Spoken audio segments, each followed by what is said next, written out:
हाँ यही है। ओके प्यारे बच्चों, तो आज हम आपके लिए नेक्स्ट क्लास लेके आए हैं। हम आपको बता दें, मन लगा के अभी से तैयारी करना, सारी चीजें बेहतर होंगी। और एक सूचना मैं आपको और दे दूं, आज ऑफर का, अच्छा आप तो ऑलरेडी ले चुके हैं, लास्ट डे है, तो कोई लेना चाहे तो आप बता सकते हैं। रात को 12 बजे ऑफर बंद हो जाएगा। एक बात, दूसरी बात, ऑफलाइन कोई पढ़ना चाहे हमसे तो झुंझुनू में आधार क्लासेस में उसका स्वागत है, आ सकता है। ओके, तो बच्चों कल हमने बात करी थी मनोविज्ञान की उत्पत्ति और क्रमिक विकास की। हमने देखा कि मनोविज्ञान सबसे पहले आत्मा का विज्ञान माना गया। ये आज से 2500 साल पहले डेमोक्रिटस, सुकरात, प्लेटो और अरस्तु ने मनोविज्ञान को आत्मा का विज्ञान माना था, ऐसा मानते हैं। उसके बाद हमने देखा 16वीं शताब्दी तक मनोविज्ञान आत्मा का विज्ञान रहा। फिर 17वीं और 18वीं शताब्दी में मनोविज्ञान मन का विज्ञान माना गया, और मन का मतलब माइंड था। फिर मनोविज्ञान एक अलग विषय के रूप में प्रतिष्ठित हुआ 19वीं शताब्दी में, और वो बहुत महत्वपूर्ण घटना थी लिपजिंग, जर्मनी, जो आज कार्ल मार्क्स विश्वविद्यालय के नाम से प्रसिद्ध है। उसमें पहली साइकोलॉजिकल लैब, पहली मनोवैज्ञानिक प्रयोगशाला स्थापित करने वाले थे विल्हेम वुंट और उनके शिष्य टीचनर। साथ में एक महत्वपूर्ण नाम हमने आपको बताया था, विलियम जेम्स। इन लोगों ने मनोविज्ञान के विकास यात्रा में तीसरा चरण मनोविज्ञान को चेतना का विज्ञान माना, लेकिन वास्तव में वो विल्हेम वुंट थे जिन्होंने मनोविज्ञान को एक वैज्ञानिक विषय, एक प्रयोगात्मक विषय और एक अलग स्वतंत्र विषय का दर्जा दिलवाया। हालांकि 16वीं शताब्दी तक मनोविज्ञान दर्शन शास्त्र का एक भाग था, और दर्शन शास्त्र से मनोविज्ञान को मुक्त कराने वाले दो लोगों के नाम हमने आपको बताए थे, होब्स और डेकार्टे, जिन्होंने द्वैतवाद और डुअलिज्म दिया था। डुअलिज्म में हम बात कर रहे थे कि साहब मन और शरीर यानी माइंड और बॉडी तो डिफरेंट एंटिटी हैं, और दोनों में पीनियल ग्लैंड दोनों का संबंध बनाती है। ये बात हम कर रहे थे, ठीक है। उसके बाद फिर मनोविज्ञान की विकास यात्रा का चौथा चरण जो अब तक चल रहा है वो सामने आता है, और वो था मनोविज्ञान व्यवहार का विज्ञान है। और व्यवहार के विज्ञान के रूप में मनोविज्ञान को प्रतिष्ठित करने में जिनको श्रेय दिया जाता है उनमें मैकडूगल का नाम आया था पहले, पर प्रतिपादक के रूप में आपको पूछें तो वाटसन का नाम आपको याद रखना है। फिर स्किनर, पेवलोव जैसे लोगों ने बहुत मदद करी। इसके बाद हमने मनोविज्ञान की डेफिनेशंस देखी थी, जिसमें बहुत सी परिभाषाएं आपको याद होंगी। आपको याद है स्किनर ने मनोविज्ञान को अनुभव और व्यवहार का विज्ञान बताया था। विलियम जेम्स ने मनोविज्ञान को चेतना का विज्ञान बताया था। पिल्सबरी ने मनोविज्ञान की संतोषजनक परिभाषा व्यवहार के विज्ञान के रूप में हो सकते ये बोला था। इसके अलावा हमने कुछ और परिभाषाएं देखी थी, जिनमें सीवी गुड हुआ या सेंट्रोक और बेरेन की परिभाषा हमने देखी थी, जो मनोविज्ञान को मानसिक प्रक्रियाओं और व्यवहार दोनों का विज्ञान बताते थे। रसेल ने मनोविज्ञान को मानसिक प्रक्रियाओं या मेंटल प्रोसेस का विज्ञान बताया था। मैकडूगल ने मनोविज्ञान को आचरण और व्यवहार का यथार्थ विज्ञान बताया था। कुछ परिभाषाएं एक आध शायद बाकी रह गई थी, जैसे क्रो एंड क्रो में देख रहा था कल, क्रो एंड क्रो और किंग व मॉर्गन, इन दो की परिभाषाएं भी परीक्षा में पूछी जाती हैं।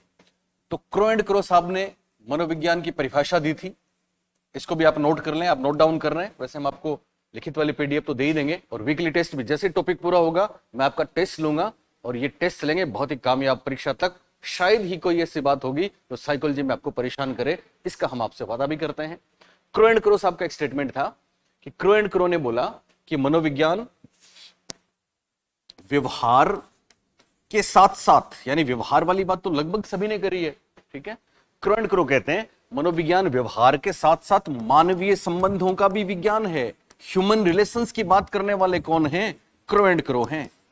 तो मनोविज्ञान व्यवहार के साथ साथ मानवीय संबंधों का भी विज्ञान है, ऐसा कहने वाले कौन थे? क्रो एंड क्रो थे। तो क्रो एंड क्रो का नाम याद रखना, और ये अपनी परिभाषा में ह्यूमन रिलेशंस की बात करते हैं, मानवीय संबंधों की बात करते हैं। ये एक हटके सी बात है क्रो एंड क्रो के साथ। और मॉर्गन एवं किंग और अन्य, मॉर्गन, किंग व अन्य, इन्होंने भी एक अलग से हटके बात की है, क्योंकि अब तक की परिभाषा में हमने देखा है कि सब लोग मनोविज्ञान को मानव व्यवहार का विज्ञान से ही जोड़ते हैं। किसी ने पशुओं की बात नहीं करी, जबकि हम जानते हैं मनोविज्ञान में पशुओं पे भी प्रयोग होते हैं। ये वाली बात बताने वाले थे मॉर्गन, किंग और अन्य, और इन्होंने अपनी परिभाषा में बोला मनोविज्ञान मानव और पशु, मनोविज्ञान मानव और पशु व्यवहार का अध्ययन करता है। मनोविज्ञान मानव और पशु व्यवहार का अध्ययन करता है। ये कहने वाले कौन थे? मॉर्गन व किंग। तो इस तरह से हमारा डेफिनेशन वाला सेगमेंट पूरा होता है, जिसमें हमने बहुत से स्टेटमेंट्स देखे। खास बात, 2 स्टेटमेंट हमने आज देखे हैं। क्रो एंड क्रो साहब कहते हैं मनोविज्ञान मानव व्यवहार के अलावा और किसका? मानवीय संबंधों का विज्ञान है। और मॉर्गन व किंग मानव व्यवहार के साथ साथ पशु व्यवहार की भी बात करते हैं। किसकी बात करते हैं? पशु व्यवहार की भी बात करते हैं। तो इस तरह से मनोविज्ञान की कुछ परिभाषाएं हमने देखी। ओके, अब चलते हैं आगे।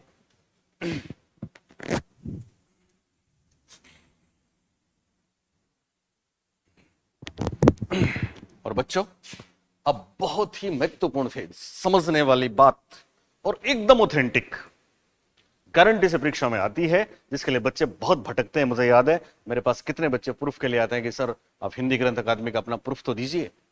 ये है दरअसल स्कूल्स ऑफ साइकोलॉजी।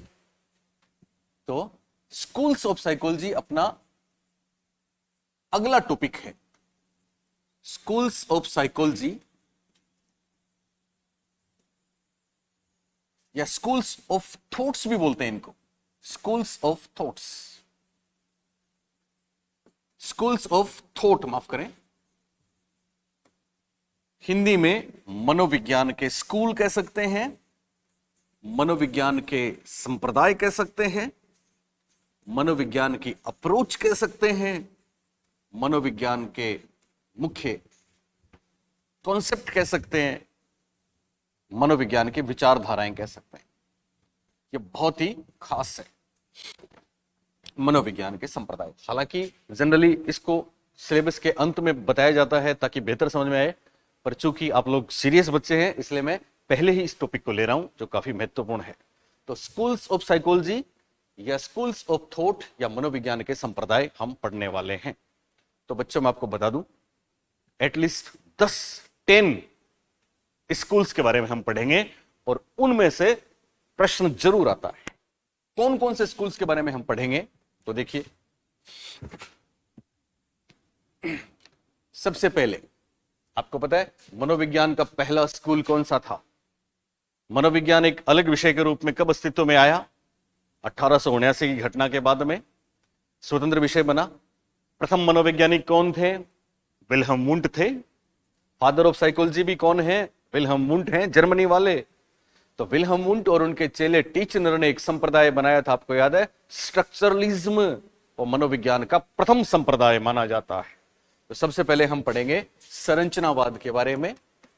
तो पहला संप्रदाय रहेगा अपना संरचनावाद, जिसको इंग्लिश में बोलते हैं स्ट्रक्चरलिज्म। स्ट्रक्चरलिज्म ये पहला संप्रदाय है जिसके बारे में हम पढ़ेंगे। संरचनावाद के बाद में दूसरा संप्रदाय आता है प्रकार्यवाद, जिसको फंक्शनलिज्म कहते हैं। फंक्शनलिज्म ये विलियम जेम्स ने स्थापित किया था कुछ और लोगों के साथ। संरचनावाद की औपचारिक स्थापना हम आपको बता चुके हैं, टीचनर ने करी थी। फिर तीसरे संप्रदाय के रूप में हम पढ़ेंगे वो वाला संप्रदाय जिसको साइकोलॉजी की फर्स्ट फोर्स माना जाता है, जिसको मनोविज्ञान की पहली ताकत माना जाता है, और वो है मनोविश्लेषणवाद। तो हम पढ़ेंगे मनोविश्लेषणवाद, जिसको इंग्लिश में साइको एनालिसिस बोलते हैं। Psycho analysis. और फिर 4 नंबर पे हम पढ़ेंगे बहुत प्रसिद्ध व्यवहारवाद, माफ करें पहले गेस्टाल्टवाद। 4 नंबर पे हम पढ़ेंगे गेस्टाल्ट मनोविज्ञान या गेस्टाल्टवाद, जिसको इंग्लिश में कहते हैं गेस्टाल्ट साइकोलॉजी। गेस्टाल्ट साइकोलॉजी ये अपना चौथा। और 5 नंबर पे व्यवहारवाद। व्यवहारवाद इसे बोलते हैं बिहेवियरिज्म।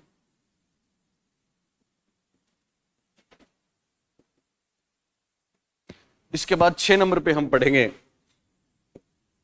व्यवहारवाद के बाद छठा नंबर आएगा अपना संज्ञानवाद।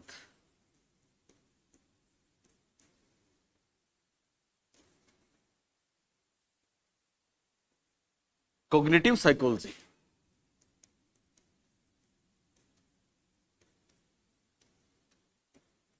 सात नंबर पे हम पढ़ेंगे मानवतावादी मनोविज्ञान। मानवतावादी मनोविज्ञान, इसको बोलते हैं ह्यूमनिस्टिक साइकोलॉजी। ह्यूमनिस्टिक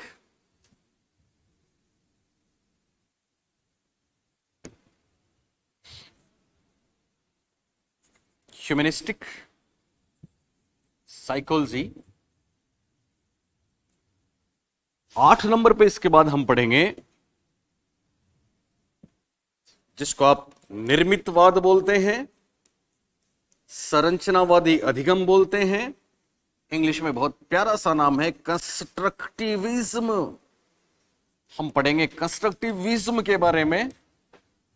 और फिर 9 नंबर पे हम पढ़ेंगे जो काफी चर्चित है, लेटेस्ट है, अभी सेकंड ग्रेड में प्रश्न आया था,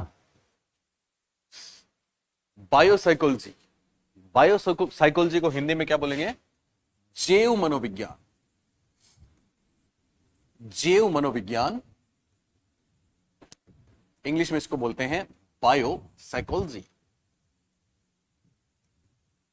और फाइनली 10 नंबर पे हम पढ़ेंगे इवोल्यूशनरी साइकोलॉजी, जिसको हिंदी में क्या बोलेंगे? विकासवादी मनोविज्ञान। विकासवादी, ये विकासात्मक मनोविज्ञान नहीं है, ये तो चार्ल्स डार्विन वाली बात, इवोल्यूशनरी साइकोलॉजी है।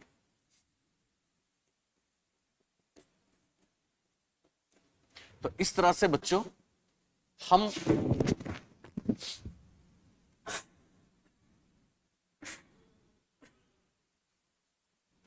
मनोविज्ञान के 10 स्कूलों के बारे में पढ़ेंगे।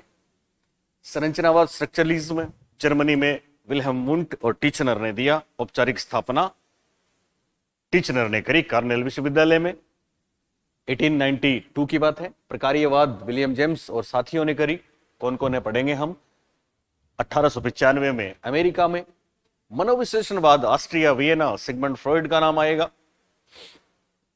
गेस्टाल्टवाद फिर जर्मनी, व्लादिमीर कोफका कोहलर की बात करेंगे।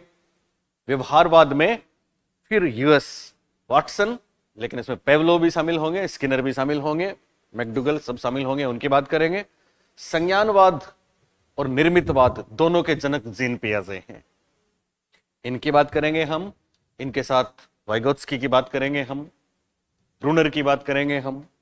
मानवतावादी मनोविज्ञान में 2 शूरवीर हैं, अब्राहम मैस्लो और कार्ल रोजर्स, उनकी भी बात करेंगे हम। जैव मनोविज्ञान बायोसाइकोलॉजी एक लेटेस्ट ट्रेंड है, जिसमें हम इस बात पे चर्चा करेंगे कि हमारा सीएनएस सेंट्रल नर्वस सिस्टम, हमारी sympathetic nerve system, parasympathetic nerve system, हमारा सारे फ्रंटल लोब, ओसिपिटल मस्तिष्क में क्या क्या चीजें होती हैं बायोलॉजिकली जो हमारे व्यवहार को इन्फ्लुएंस करती हैं, ये बहुत महत्वपूर्ण है, लेटेस्ट है, इसकी बात करेंगे हम।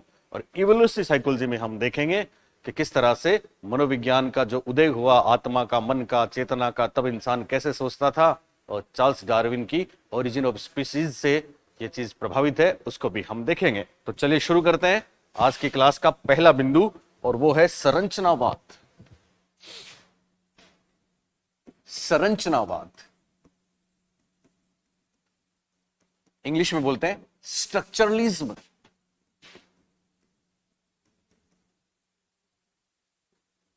तो प्यारे बच्चों, हम सब जानते हैं संरचनावाद विल्हेम वुंट से शुरू होता है।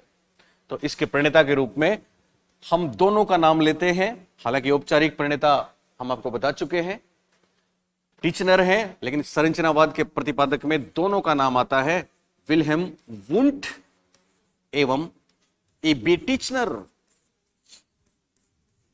टीचनर औपचारिक रूप से इसकी शुरुआत करी थी 1892 में। किसने? टीचनर ने कार्नेल विश्वविद्यालय में, यह बात हम आपको बता चुके हैं। सवाल यह कि संरचनावाद आखिर होता क्या है। तो बच्चों, जैसा कि हमने कल वाली क्लास में देखा था कि विल्हेम वुंट ने पहली बार एक्सपेरिमेंटल मेथड का सहारा लिया। पहली बार उन्होंने प्रयोग शुरू किए, और प्रयोग किस पर किए? चेतना पर। चेतना को विल्हेम वुंट ने क्या माना? तो विल्हेम वुंट ने इंटरनल मेंटल प्रोसेस को ही चेतना माना। और उस जमाने में उन्होंने इसकी दो, जैसे आज संज्ञानात्मक क्षमताओं में हम sensation, perception, concept, logics, decision making, memory, problem solution सब कुछ पढ़ते हैं, लेकिन उस जमाने में विल्हेम वुंट ने दो चीजों पे फोकस किया, सेंसरी और परसेप्चुअल प्रोसेस, यानी संवेदना और प्रत्यक्षीकरण द्वारा हम किसी भी बात को समझेंगे जो वातावरण में स्टिमुलाई के रूप में है, उद्दीपक के रूप में है, किस तरह से वो हमारे अंदर आती है और उनको हम उनका क्या अर्थ लगाते हैं, इसको उन्होंने बोला चेतना। और खास बात, और बहुत खास बात, हालांकि विल्हेम वुंट ने वॉलंटरिज्म और ऐच्छिकवाद नाम दिया था, हम आपको बता चुके हैं। टीचनर ने औपचारिक रूप से संरचनावाद नाम दिया, बता चुके हैं। लेकिन खास बात, और बहुत खास बात क्या है कि साहब विल्हेम वुंट ने संरचनावाद में चेतना के स्ट्रक्चर की बात करी, संरचना की बात करी, एलिमेंट्स की बात करी, और तीन तत्व बताए। यह महत्वपूर्ण बात है। सबसे पहली बात इसमें हम यूं करके लिखेंगे, एक तो संरचनावाद मनोविज्ञान का प्रथम संप्रदाय माना जाता है। प्रथम संप्रदाय मतलब पहला school, first school of psychology. कौन सा परीक्षा में आपको पूछ ले तो आप आंख बंद करके बोलना स्ट्रक्चरलिज्म या संरचनावाद। पहला मनोवैज्ञानिक कौन? Wilhelm Wundt. और पहला स्कूल कौन सा मनोविज्ञान का? संरचनावाद। दूसरी बात, संरचनावाद क्या बात करता है? तो संरचनावाद चेतना, और चेतना दूसरे शब्दों में इनर मेंटल प्रोसेस है। तो दूसरे शब्दों में चेतना आंतरिक मानसिक प्रक्रिया है। चेतना या आंतरिक मानसिक प्रक्रिया को अंशों में बांटकर, यह बहुत खास है, टुकड़ों में बांटकर, अंशों में बांटकर, अंशों में बांटकर समझना। इस संप्रदाय की खास बात, ये किसी भी विषय वस्तु, प्रकरण अथवा तथ्य, कोई भी चीज, उसको कैसे समझते हैं? अंशों में बांटकर। कैसे समझते हैं? ये महत्वपूर्ण बात आप याद रखना, अंशों में बांटकर समझते हैं। ये चेतना की खास बात। तीसरी बात, इन लोगों ने, वुंट टीचनर ने चेतना के तत्वों की बात करी। किसकी बात करी? चेतना के, कॉन्शियसनेस के तत्व हैं, और तत्व बताए इन्होंने तीन, जो बहुत बार परीक्षा में आते हैं। चेतना के तत्व बताए तीन। पहला बताया संवेदना, दूसरा बताया प्रतिमा, हिंदी में परीक्षा में नाम बदल सकते हैं, और तीसरा इन्होंने बताया भाव, भावना। ध्यान देना, संवेदना इंग्लिश में सेंसेस को बोलते हैं, सेंसेशन को बोलते हैं, सेंस को बोलते हैं। प्रतिमा इमेज को बोलते हैं, इमेजेस को बोलते हैं, और संवेदना फीलिंग को बोलते हैं। तो तीन शब्द याद रखना, sense, image, feeling. Senses, image और फीलिंग, ये तीनों चेतना के तत्व हैं। और संरचनावादियों ने क्या किया? संरचनावादियों ने तत्वों की बात करी, संरचना की बात करी, स्ट्रक्चर की बात करी। प्रकार्यवादी बाद में हम पढ़ेंगे, वो तत्वों की बात नहीं करते, वो किस तरह से इनर मेंटल प्रोसेस वर्क करता है इसकी बात करते हैं, इसलिए वो प्रकार्यवादी हुए, और ये संरचनावादी हुए।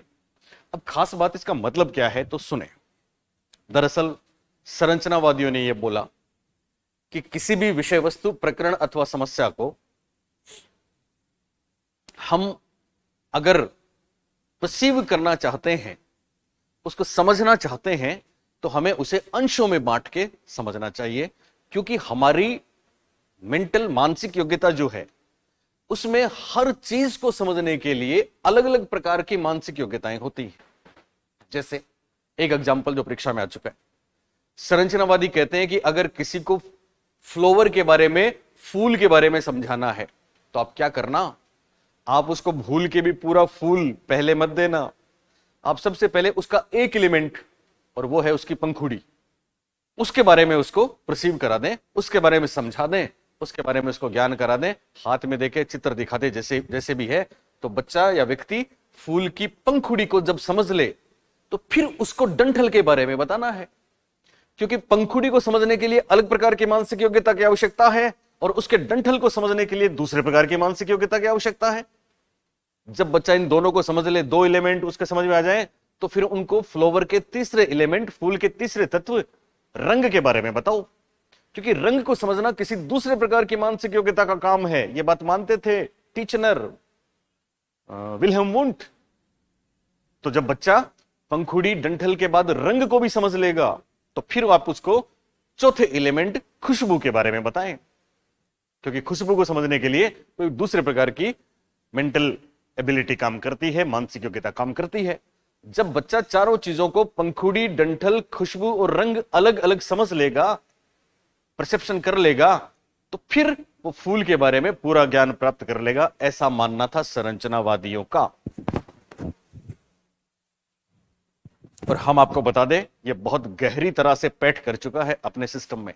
आप याद करें, जब आप स्कूल में थे, आपको हिंदी के गुरुजी कोई कविता पढ़ाते थे, तो उसके वो एलिमेंट्स अलग अलग बांटते थे। एक हो गया कठिन शब्द, दूसरा हो गया छंद अलंकार, संधि समास, एक हो गया छंद अलंकार, एक हो गया संधि समास, एक हो गया कठिन शब्द, एक हो गया उसका केंद्रीय भाव, एक रसानुभूति, सौंदर्यानुभूति, अलग अलग एलिमेंट्स हो गए ना। तो पहले दिन आपको गुरुजी क्या, हमें इंग्लिश में ऐसा ही करते थे, पहले दिन पैराग्राफ के कठिन शब्द हमको याद कराने के लिए देते थे। दरअसल कठिन शब्दों को याद करना या शब्दार्थ को याद करना अलग प्रकार की मानसिक योग्यता का काम है, बोली है कि नहीं है। जब हम दूसरे दिन जाते तो फिर हम, जैसे हिंदी की बात करें, तो पहले दिन कठिन शब्द आपने याद किए, फिर दूसरे दिन उसमें जो संधि समास व्याकरण के प्रयोग हैं उनको आपको समझना था, वो एक अलग प्रकार की मानसिक योग्यता है। तीसरे दिन उसमें छंद अलंकार और दूसरी चीजें आई, उनको आपको समझना था। जब तीनों चीजें आपने समझ ली तो फिर आपको उसकी रसानुभूति बताई, उसका भावार्थ बताया, केंद्रीय भाव बताया। इसका मतलब ये कहीं ना कहीं स्ट्रक्चरलिज्म को फॉलो करता है। हम पहले लेटर लिखते हैं, उसके बाद वर्ड बनाते हैं, फिर सेंटेंस बनाते हैं, ये भी स्ट्रक्चरलिज्म है। और इन सब का भाव संरचनावाद, जो मनोविज्ञान का पहला स्कूल है, उसने दिया। एक और खास बात जो मैं आपको बता चुका हूं, संरचनावादियों ने इनर मेंटल प्रोसेस को समझने के लिए, कॉन्शियस को समझने के लिए एक टेक्निक का सहारा लिया, और वो टेक्निक थी इंट्रोस्पेक्शन। क्या टेक्निक थी? इंट्रोस्पेक्शन। तो संरचनावादियों ने कौन सी विधि का प्रतिपादन किया? यह बहुत बार परीक्षा में पूछा जाता है। तो आप बोलेंगे साहब अंतः दर्शन या अंतर्दर्शन विधि का प्रतिपादन किया। कौन सी विधि का प्रतिपादन किया? तो हम बोलेंगे अंतः दर्शन या अंतर्दर्शन विधि का प्रतिपादन किया, जो इंट्रोस्पेक्शन के नाम से जानी जाती है। हालांकि मैं आपको बता दूं, विल्हेम वुंट ने ऑब्जेक्टिव इंट्रोस्पेक्शन की बात करी थी। यानी अंतर्दर्शन विधि में क्या होता है, हम अपनी मेंटल प्रोसेस, इनर, अंदर जो भी चल रहा है उसका खुद ही जजमेंट लें और खुद ही उसके बारे में बयां करें, खुद ही उसको समझे कि क्या चल रहा है। तो एक व्यक्ति हो गया ना दृष्टा के रूप में, आई और मी दोनों हो गए, यहां पे खुद ही खुद की चीजों को देख रहे हैं, तो इसमें सब्जेक्टिविटी आना स्वाभाविक है। पर उस जमाने में वुंट ने कहा था, वुंट ने प्रयोग किए थे, किस पे प्रयोग किए थे पता है आपको? कोई भी चीज रिस्पॉन्स करेंगे, बच्चों के हाथ में कुछ भी दे दिया, व्यक्तियों के हाथ में एक पत्थर रख दिया, उन्होंने क्या फील होता है, सेंसेशन आ गया, उसकी क्या इमेज बनती है, इमेज हो गया, फिर कैसा फील करते हो आप, भाव हो गया। तो लिखते थे, खुद ही बता साहब मेरे को ऐसा लग रहा है, ये ऐसा है, ऐसा है, ऐसा है, लिखा ना, सिंपल। ये अंतर्दर्शन हो गया, ये स्ट्रक्चरलिज्म हो गया। तो उन्होंने ऑब्जेक्टिव इंट्रोस्पेक्शन की बात करी विल्हेम वुंट ने, लेकिन यही बात बाद में संरचनावाद के खात्मे का कारण भी बनी, क्योंकि टीचनर 1927 में दुनिया छोड़ के चले गए थे और इनके साथ ही संरचनावाद भी खत्म हो गया था, क्योंकि संरचनावाद ने पहली महत्वपूर्ण विधि दी अंतर्दर्शन, इंट्रोस्पेक्शन, साइकोलॉजी की, और यही विधि सब्जेक्टिव के कारण से संरचनावाद को भी ले बैठी। अंशों वाली बात भी संरचनावाद के खिलाफ गई। तो कुल मिला के पहले संप्रदाय में इतनी बातें आपको ध्यान रखनी है। अब आता है मनोविज्ञान का दूसरा स्कूल। और वो है प्रकार्यवाद। प्रकार्यवाद इंग्लिश में बोलते हैं फंक्शनलिज्म। फंक्शनलिज्म,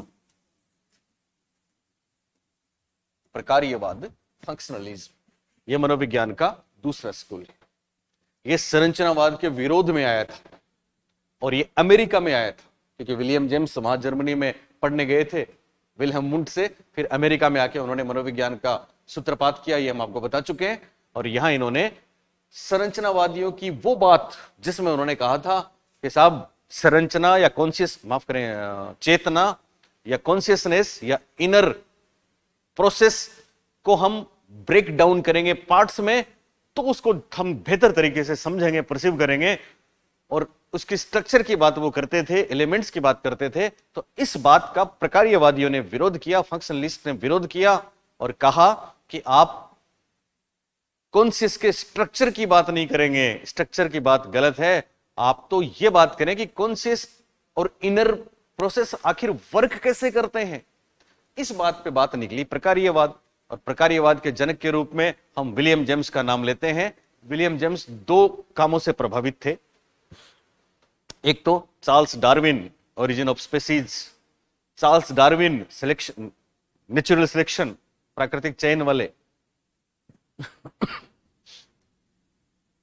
इवोल्यूशन वाले, सर्वाइवल ऑफ द फिटेस्ट वाले। तो एक तो ये उनसे प्रभावित थे। दूसरे ये जॉन डीवी के प्रेगमेटिज्म या प्रयोजनवाद से प्रभावित थे।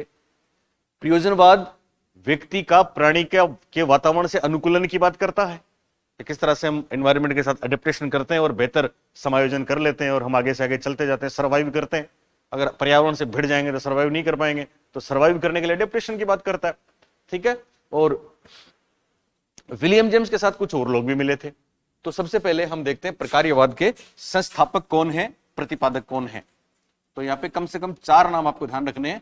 पहला नाम है विलियम जेम्स, दूसरा नाम है John Dewey, John Dewey, Dewey भी सही है, डीवी भी सही है, जॉन ड्यूवी। तीसरा नाम है जेम्स एंजल, जेम्स एंजल। चौथा नाम है हार्वे कार, और इसमें थॉर्नडाइक साहब का भी रोल था, तो एक नाम थॉर्नडाइक आदि। इन लोगों ने स्ट्रक्चरलिज्म 1995 में यूएसए में स्थापित किया था, जो मनोविज्ञान का दूसरा स्कूल कहलाता है। William James, John Dewey, James angel, Harvey car और थॉर्नडाइक 1895 में संरचनावाद, 1892 में संरचनावाद, माफ करें, और 1895 में प्रकार्यवाद, फंक्शनलिज्म। अब प्रकार्यवाद में होता क्या है तो मैं आपको बता चुका हूं, फिर भी सुने एक लाइन में। विलियम जेम्स और साथियों ने यह कहा कि साहब इंसान वातावरण के साथ अनुकूलन करने के लिए व्यवहार करेगा ना, व्यवहार का पुट यहां पे आ गया था, व्यवहार करेगा, लेकिन वो जो व्यवहार कर रहा है उस समय उसके अंदर क्या चल रहा है, उसका माइंड उसको उस अडॉप्शन वाले व्यवहार के लिए कितना हेल्प कर रहा है, उसकी चेतना उसमें क्या रोल निभा रही है, ये फंक्शनलिज्म है।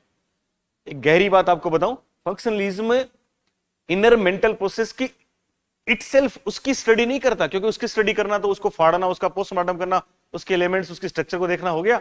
बल्कि ये देखता है कि उस वक्त जब इंसान बेहतरी के लिए पर्यावरण से अडेप्टेशन करता है, वातावरण से अनुकूलन करता है, सर्वाइव करने के लिए, दूसरों के साथ बेहतर होने के लिए, सारी प्रकृति के साथ अपने आप को एडजस्ट करने के लिए, उस समय उसके अंदर जो चेतना है, जो माइंड है, जो इनर प्रोसेस है, जो मेंटल प्रोसेस है, वो क्या रोल निभाता है, यानी वो कार्य कैसे करता है, इसको बोलते हैं प्रकार्यवाद। संरचनावाद ने तो तत्वों की बात करी थी, और ये बात करते हैं प्रकार्य कार्य की। तो यहां पे क्या बात आ जाएगी आपकी कि प्रकार्यवाद, लिखिए आप इसको, प्रकार्यवाद, प्रकार्यवाद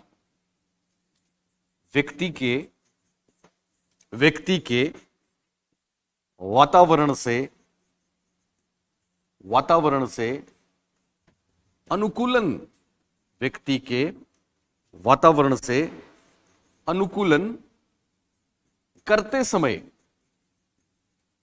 व्यक्ति के वातावरण से अनुकूलन करते समय मानसिक प्रक्रिया कह सकते हैं, इसको मेंटल प्रोसेस कह सकते हैं इंग्लिश में, कॉन्शियसनेस कह सकते हैं, इसको चेतना कह सकते हैं, इसको। बात एक ही है।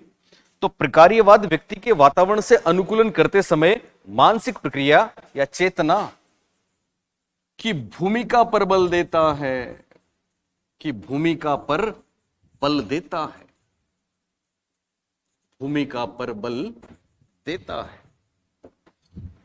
हालांकि विलियम जेम्स ने यह भी बोला था, हम आपको बता चुके हैं कि चेतना और कॉन्शियसनेस में जो थॉट होते हैं वो थॉट रुकते नहीं है, ठहरते नहीं है, वही चेतना का प्रवाह है, वही चेतना की धारा है, वही स्ट्रीम ऑफ कॉन्शियसनेस है। तो प्रकार्यवाद संरचनावाद का इस लिहाज से विरोध करता है कि वहां स्ट्रक्चर, एलिमेंट्स, तत्वों की बात होती है और यहां पे फंक्शन की बात होती है, कार्य की बात होती है। अब है तीसरा जो स्कूल है वो है मनोविश्लेषण, मनोविश्लेषणवाद, साइको एनालिसिस।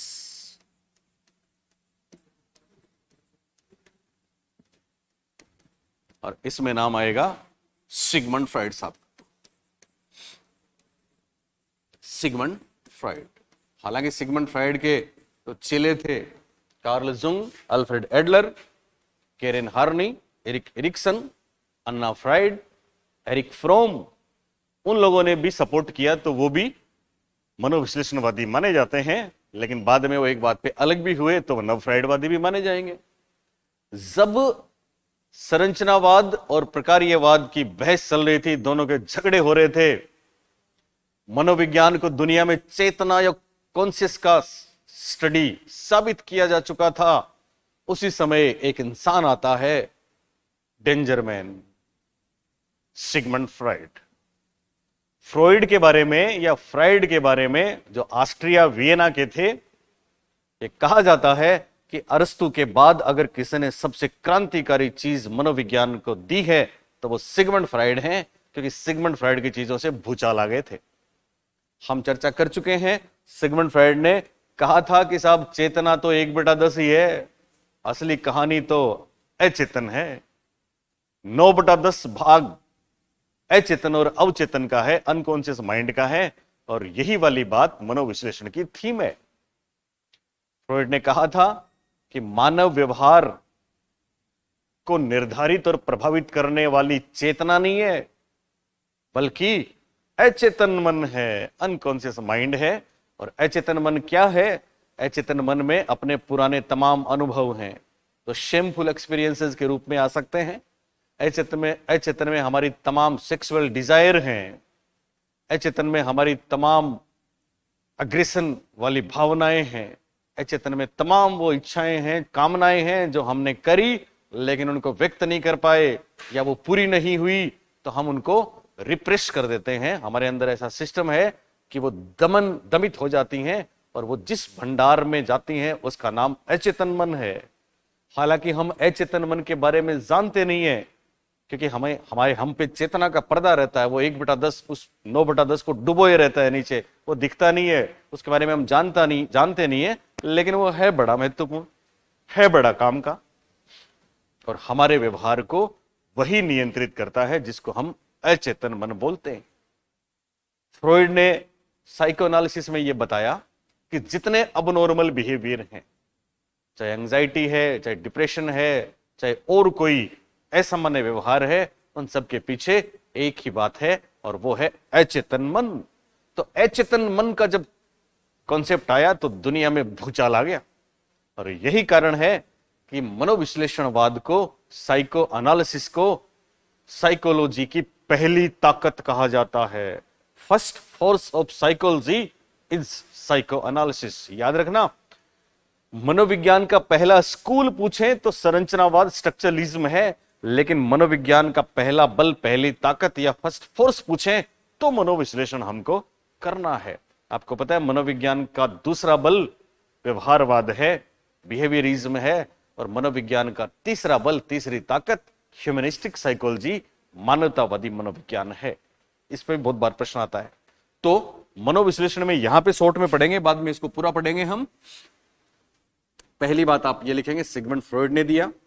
दूसरी बात यह है मनोविज्ञान का प्रथम बल, मनोविज्ञान का प्रथम बल है, फर्स्ट फोर्स ऑफ साइकोलॉजी है, फर्स्ट फोर्स, पहली ताकत, पहला बल। तो मनोविज्ञान का पहला बल क्या है? मनोविश्लेषण है। आखिर क्या है मनोविश्लेषण में? तो आपको लिखना है कि मनोविश्लेषण के अनुसार हमारे व्यवहार को सर्वाधिक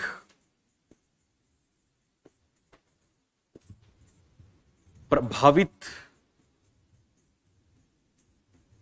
करता है कौन? अनकॉन्शियस माइंड या अचेतन मन। अचेतन मन, अनकॉन्शियस माइंड, यानी चेतना तो छोड़िए साहब, वो तो 1/10 है। असली खेल तो 9/10,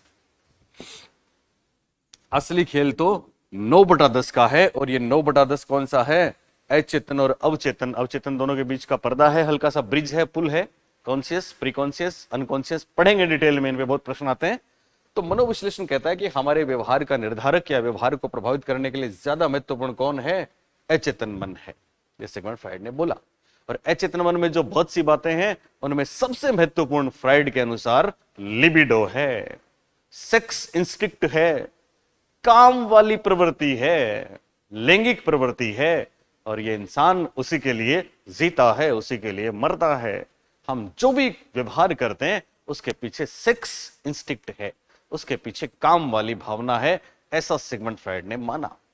ये वाली बात इतनी, इस कदर कहते हैं ना कि बात चली तो दूर तलक जाएगी, इस कदर महत्वपूर्ण रही कि साहब सिगमंड फ्राइड के कुछ चेले थे जिन्होंने केवल इसी बात पे नाराज होके मनोविश्लेषणवाद और सिगमंड फ्राइड के खिलाफ पैरवी कर दी, और सबने अपनी अलग अलग चीजें दी, जिसके कारण से वो मनोविश्लेषणवाद के समर्थक भी हैं, जैसे मैंने भी आपको नाम बताए, और साथ में सेक्स इंस्टिक्ट वाली बात पे इनके खिलाफ भी हैं। तो वो सब लोग नव फ्राइडवादी कहलाए, पश्च फ्राइडवादी कहलाए, नियो फ्रीडियन कहलाए। ये बात भी परीक्षा में बहुत आती है। उन सब ने अपनी अलग अलग कुछ बातें दी, जो वो भी हम करेंगे बाद में। तो मनोविश्लेषण में पहली बात आपने प्रथम बल लिखी, दूसरी बात हमारे व्यवहार को सर्वाधिक प्रभावित कौन करता है? अचेतन मन। अचेतन मन में क्या क्या होता है? तो सेक्सुअल अर्ज, सेक्सुअल डिजायर तो होती ही हैं, अनफुलफिल हमारी कामनाएं, भावनाएं तो होती ही हैं। साथ में हमारे बाल्यावस्था के अनुभव या पुराने अनुभव, फ्राइड ने बोला ना कि जो भी बनना होता है वो 5-6 वर्ष तक, 4-5 वर्ष तक बन जाता है। तो वहां के जो एक्सपीरियंस हैं वो अचेतन का निर्माण करते हैं, ऐसा भी फ्राइड ने बोला। चाइल्डहुड एक्सपीरियंसेस की बात करी। और साथ में बच्चों फ्राइड की एक बात, कौन सी बात? ये इंपॉर्टेंट है, इसलिए इसको इंपॉर्टेंट करके लिखिए। फ्रॉइड की सेक्सुअल इंस्टिंक्ट, इसको हिंदी में बोलेंगे लैंगिक प्रवृत्ति, इंग्लिश में बोलते हैं सेक्सुअल इंस्टिक्ट। बच्चों एक एक शब्द, एक एक लफ्ज हमारा न केवल ऑथेंटिक आपको मिलेगा, बल्कि एग्जाम में ठप्पे लगे हुए आएंगे। सेक्सुअल इंस्टिक्ट, फ्राइड की लैंगिक प्रवृत्ति या सेक्सुअल इंस्टिक्ट अवधारणा, अवधारणा के विरोध स्वरूप, के विरोध स्वरूप उनके समर्थक, उनके समर्थक मनोवैज्ञानिकों, उनके समर्थक मनोवैज्ञानिकों ने अपनी अलग अवधारणाएं प्रस्तुत की, अपनी अलग अवधारणाएं प्रस्तुत की, और वे वैज्ञानिक, वे मनोवैज्ञानिक जिन्होंने पहले फ्राइड का समर्थन किया था, फिर अलग अपने कॉन्सेप्ट दिए, तो वे मनोवैज्ञानिक पश्च फ्राइडवादी, ये बात ध्यान रखना, पश्च फ्राइडवादी या नव फ्राइडवादी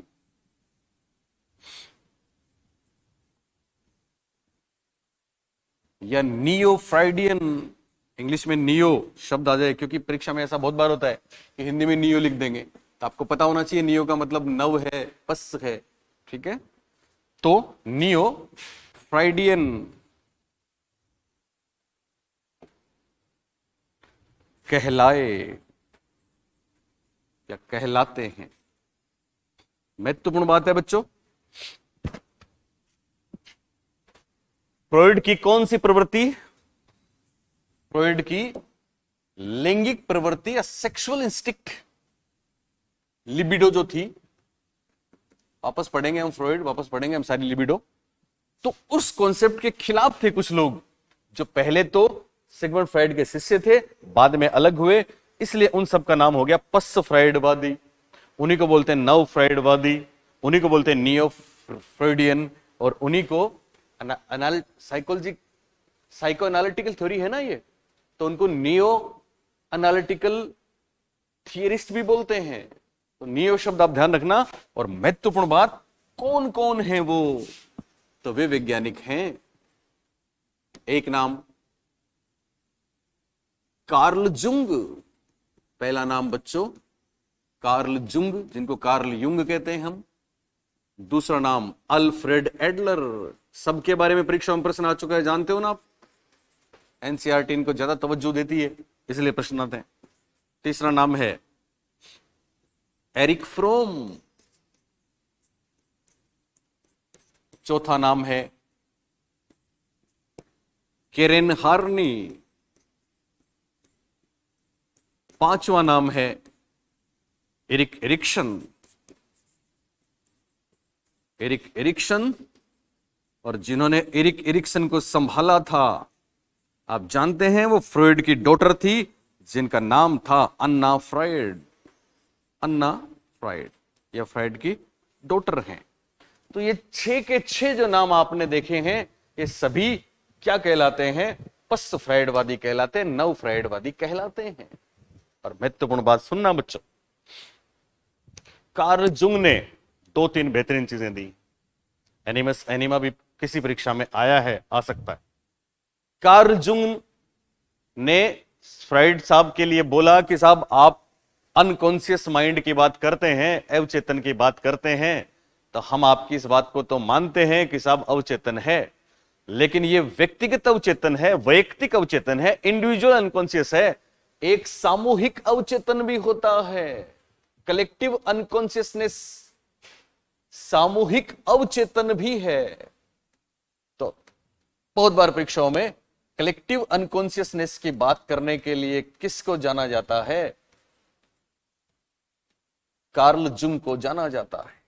क्या होता है सामूहिक अवचेतन, तो बच्चों सुन लें, साइकोलॉजी की गुड और ऑथेंटिक बात हम आपको बता रहे हैं कि बहुत जाने किसने, सामूहिक अवचेतन मतलब सबका एक जैसा काम करता है, लेकिन हमने उसको फील नहीं किया, महसूस, हमने उसको कभी ऑब्जर्व नहीं किया, हमारे साथ वो चीज घटित नहीं हुई, पर फिर भी हम उस बात को मानते हैं, हमारे बिलीफ्स में वो बात चली गई, और वो बात जाने किसने भरी है, तो ये कहते हैं वो बात हमारे पूर्वजों ने हमें भरी, हम में भरी है। हम पूर्वजों से पीढ़ी दर पीढ़ी कुछ बातों को मानते आ रहे हैं, कभी हमने उनको टेस्ट नहीं किया, लेकिन उनको हम मानते हैं। इसको नाम दिया उन्होंने सामूहिक अवचेतन। और इसके एग्जाम्पल उन्होंने दिए कि जैसे धरती माता तो स्वीडियों से मानते हैं, सूर्य देवता हम यहाँ पे बोलते हैं, उधर भी जुंग और इन लोगों के देश में भी ऐसी चीजें होती हैं तो वो बोलते हैं। तो इन सबको हम मानते हैं, ये सामूहिक अवचेतन है, दरअसल सबके सभी मानते हैं और ये पीढ़ी दर पीढ़ी वंशानुगत से चलता है।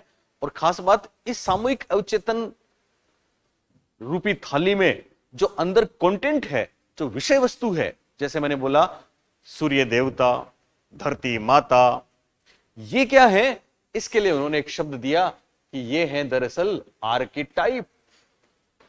इनको आर्किटाइप बोला। आर्किटाइप क्या है? आर्किटाइप कलेक्टिव अनकॉन्शियस में जो कंटेंट है वो है। दो महत्वपूर्ण बातें इनकी हमको ध्यान रखनी है। अल्फ्रेड एडलर ने क्या बोला? अल्फ्रेड एडलर ने एक महत्वपूर्ण बात बोली कि एक तो इन्होंने दिया वैयक्तिक मनोविज्ञान, इंडिविजुअल साइकोलॉजी। कौन सी साइकोलॉजी? इंडिविजुअल साइकोलॉजी, वैयक्तिक मनोविज्ञान कि व्यक्ति, कहीं कहीं ह्यूमनिस्टिक साइकोलॉजी से बात मिलती है।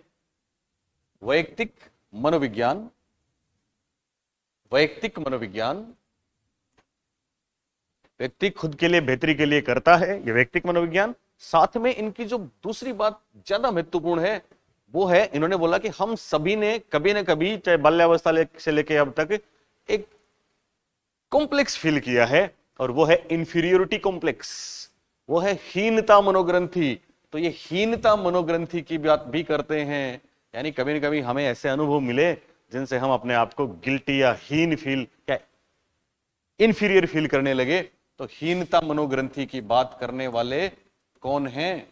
एडलर हैं। हीनता मनोग्रंथि या फिर इंफीरियोरिटी कॉम्प्लेक्स,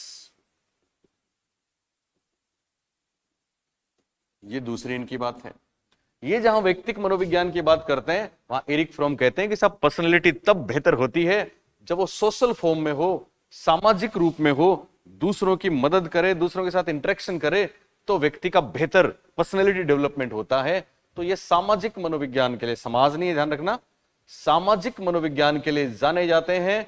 सोशल साइकोलॉजी की बात हुई, यहां पे सामाजिक मनोविज्ञान की बात करी किसने? एरिक फ्रोम ने। तो आराम से याद रहेगा, अल्फ्रेड एडलर वैयक्तिक मनोविज्ञान और एरिक फ्रोम सामाजिक मनोविज्ञान। एरिक फ्रोम है ये। केरेन हार्नी के बारे में तो हम सब जानते ही हैं। केरेन हार्नी की बहुत सी बातें हैं। ये एक महिला थी।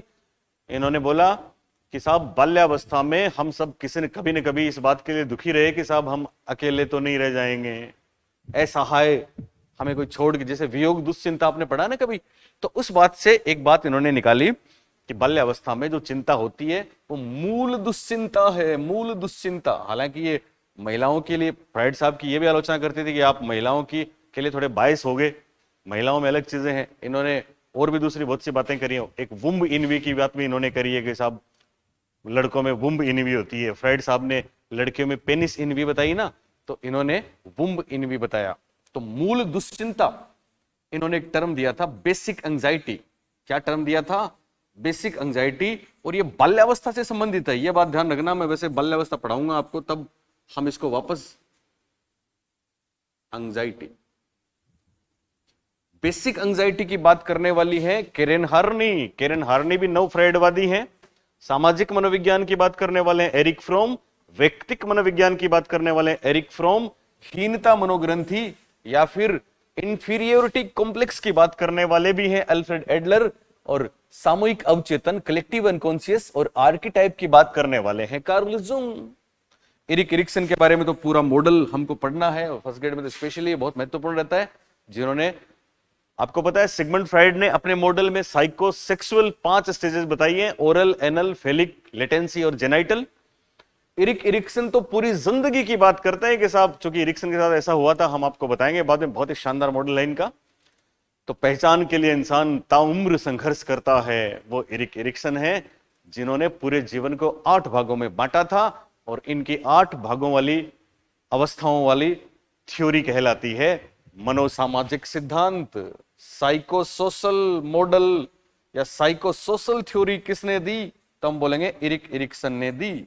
मनोसामाजिक विकास या मनोसामाजिक सिद्धांत, जिसको इंग्लिश में बोलते हैं, याद रखना, साइकोसोशल आए तो एरिक एरिक्सन, साइकोसेक्सुअल आए तो सिगमंड फ्रॉइड। मनोसामाजिक विकास, साइको सोशियल डेवलपमेंट की बात करने वाले एरिक एरिक्सन, इनको सहारा दिया था अन्ना फ्राइड ने, और अन्ना फ्राइड सिगमंड फ्रॉइड की डॉटर थी। इन्होंने भी कुछ बातें करी हैं, उनकी चर्चा भी हम बाद में करेंगे। तो बच्चों, मनोविश्लेषणवाद जो मनोविज्ञान की पहली शक्ति है, फर्स्ट फोर्स है, वो बड़ा ही महत्वपूर्ण है, क्योंकि ये मनोविज्ञान का फर्स्ट फोर्स है, पहला बल है, और इसमें अचेतन को महत्वपूर्ण माना जाता है। खास बात, इसमें लैंगिक प्रवृत्ति की बात भी की जाती है, लेकिन कुछ लोग इस बात के खिलाफ हुए तो पोस्ट फ्राइडवादी, नव फ्राइडवादी, नियो फ्रॉइडियन कहलाए, और उनमें Carl Jung, Alfred Adler, Erich Fromm, Karen Horney, Erik Erikson और अन्ना फ्राइड के नाम हैं।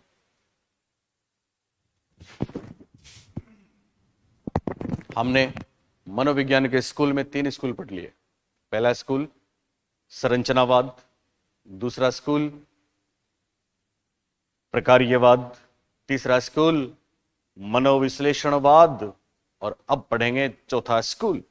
ब्रेक है 1 मिनट का, मैं पानी पी लेता हूं, आप भी पानी